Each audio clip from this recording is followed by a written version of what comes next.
The Senate has voted to direct an end to the Iran war, rebuking President Trump on war powers, and that's the story we're diving into today. In a striking bipartisan move, the Senate on Tuesday adopted a resolution instructing President Trump to either halt military operations against Iran or come to Congress and seek authorization to continue them. The vote was 50-48, with 4 Republicans, Rand Paul of Kentucky, Lisa Murkowski of Alaska, Susan Collins of Maine, and Bill Cassidy of Louisiana, breaking with their party to side with Democrats. Now, here's an important caveat: this resolution does not have the force of law. It's what's called a concurrent resolution, meaning it doesn't require a presidential signature and doesn't become binding legislation.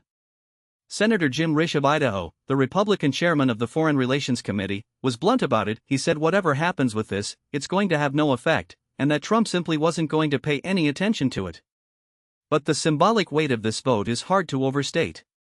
This is the first time since the War Powers Resolution of 1973, which was itself born out of the Vietnam War, that both chambers of Congress have approved a concurrent resolution directing a president to end a military conflict.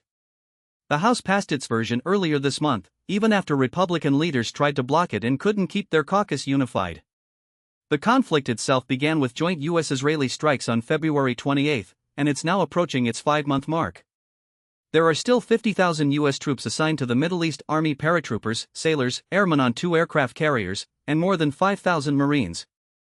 And the path forward remains murky.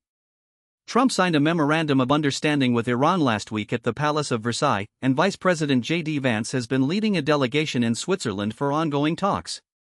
But there are contradictions already emerging. Trump posted on social media that Iran had fully agreed to the highest level of nuclear inspections, while Iranian officials said the nuclear program wasn't even discussed during those weekend talks in Switzerland.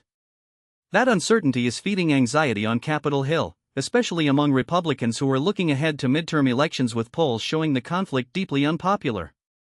The Trump administration is expected as early as Wednesday to request tens of billions of additional dollars to fund the war, adding yet another flashpoint. Democrats celebrated Tuesday's vote as a meaningful statement of congressional opposition to what they call an unauthorized war.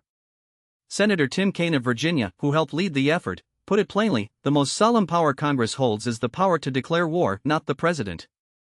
Senator Tammy Baldwin of Wisconsin echoed that, saying Congress had the opportunity to end this war months ago and should have done exactly that. The lone Democrat to vote against the measure was Senator John Fetterman of Pennsylvania. And the absence of 2 Republicans who have previously opposed such measures, including Senate elder statesman Mitch McConnell, who was recently hospitalized, helped the resolution get across the finish line. Whether this vote ultimately shifts anything in practice remains to be seen, but it signals something real. Cracks are forming in the Republican wall of deference to President Trump, and they're forming on the issue of war. That's the story: the Senate drawing a line, even if it's one the White House may simply step over.